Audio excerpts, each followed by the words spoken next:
Jogaço, viu, rapaziada? Vasco 4, Fluminense 2, Praxedes, Verrete, vulgo Vedita e 2 gols de Gabriel Peck. O Vasco meteu 4 gols no Fluminense, que é semifinalista da Libertadores e está bem também no Campeonato Brasileiro. O Fluminense fez um gol com o Marcelo, um com o Lima também, mas o Vasco conseguiu reagir com muita velocidade depois de sofrer os gols, tá? E o Vasco tá na briga. É até clichê, mas eu tenho que ressaltar aqui mais uma vez. Não podíamos, não podemos e não poderemos cravar o Vasco rebaixado nem a pau. Só quando matematicamente tiver sacramentado um rebaixamento ou uma permanência, aí a gente crava, beleza. Até porque é um fato, né? Mas a gente não poderia cravar um time que se reforçou bem nessa janela de transferências de julho barra agosto barra setembro, contratou Rossi nas últimas semanas aí, né? No último mês, nas últimas semanas, e Rossi contribuiu para 2 assistências.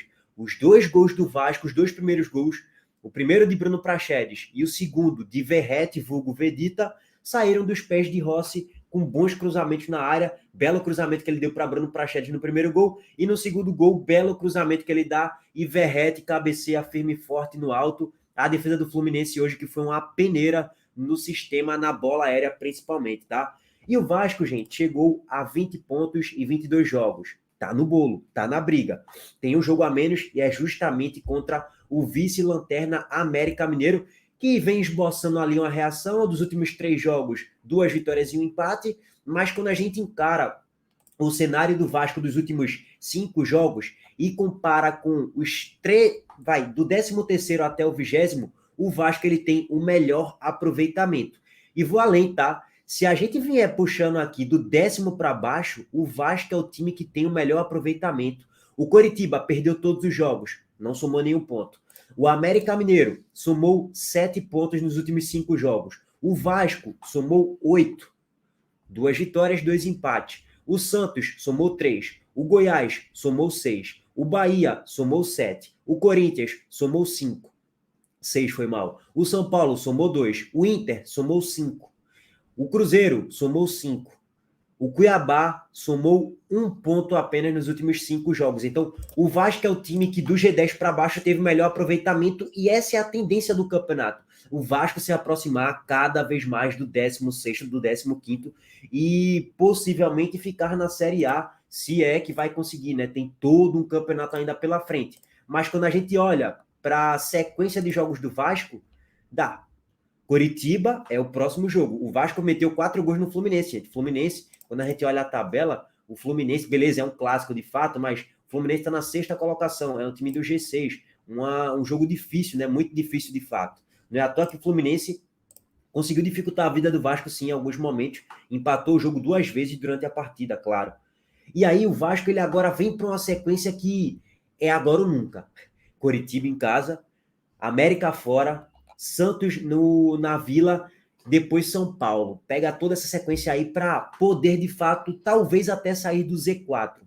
Possivelmente, óbvio, né? Ou se não sair, ficar a 1 ponto do Z4 e aí entra no bolo de uma vez por todas. E óbvio, né? A força da torcida do Vasco, ela de fato fica nítida na arquibancada. A torcida do Vasco empurra o time e o time do Vasco pode ficar aí na Série A nessa temporada, mas claro, pode cair também. Tem muito campeonato ainda pela frente.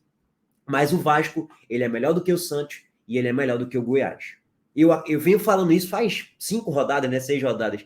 Eu acredito mais no Vasco do que no Goiás. Essa é a minha opinião. Podem me chamar de maluco, eu falo isso faz 5 rodadas, né? Ainda não caiu e é bem melhor do que o Santos, inclusive, tá? Você vê um time com espírito de reação, você vê um time que tá reagindo no campeonato com o apoio da torcida.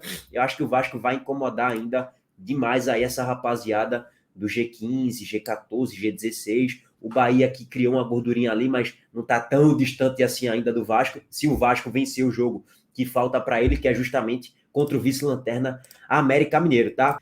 E passando para as atuações individuais, a gente viu um Verrete fazendo gol e dando uma assistência, o golzinho de cabeça e a assistência que ele dá para Gabriel Peck mostrou uma solidariedade, né? E ele foi inteligente no lance. Sai um cruzamento da ponta direita e ele, ao invés de tentar uma cabeçada para o gol, ele viu o Gabriel Peck debaixo da barra sozinho, ele foi escorar para Peck e escorou muito bem para Peck basicamente liquidar o jogo. Verrete, muito bem, destaque individual para ele. É um cara que é muito batalhador, muito brigador na grande área, volta para recompor também na marcação. É um cara que está mostrando muita garra, muita entrega aí nos jogos.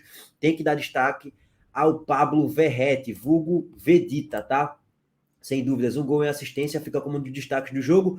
Tô gostando das atuações de Maicon, tá? Chegou no Vasco aí recentemente e eu tô gostando das atuações dele aí de modo geral. Paulinho Paula também tá surpreendendo. Eu acho que muitos torcedores aí que estavam pessimistas. Vi até um corte de Casemiro falando, pô, irmão, o nome do cara, Paulinho Paula. Isso aí você já fica desconfiado, mas é um meio campo central, né? Um meio campista que tem uma boa transição ali, um bom passe. É um cara marcador também. A origem do gol do Vasco, do primeiro, é ele roubando a bola em cima de Cana. Então, é um jogador interessante também.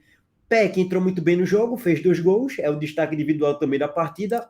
Um gol de atenção, que ele estava esperto no lance, na jogada. Foi lá e fez um golzinho dele. E além de Gabriel Peck, destacar, óbvio e claro, destacar aí o Bruno Prachedes, como eu já falei para vocês, foi o autor do primeiro gol. E destacar também o treinador Ramon Dias, que organizou mais a equipe do Vasco. O Vasco vem fazendo jogos consistentes dentro da sua limitação de elenco. Paier cada vez mais vai ganhando mais minutagem e vai poder aí fazer atuações melhores com o decorrer dos jogos. Bom, gente, eu não consegui acompanhar o jogo todo, mas eu acompanhei boa parte do primeiro tempo e a reta final do segundo tempo. Foi um jogo muito eletrocardiograma, né? O Vasco foi muito eficiente nas chances que criou. O Fluminense criou situações claras também, mas foi menos efetivo e o Vasco acabou vencendo aí de 4-2, tá? E aí, o Vasco vai cair ou não para a Série B ou vai ficar? Comenta aí o que é que vocês acham. Deixa o like, se inscreve no canal, ativa o sininho das notificações. Tamo junto. Abraço aí para todo mundo. Valeu, gente.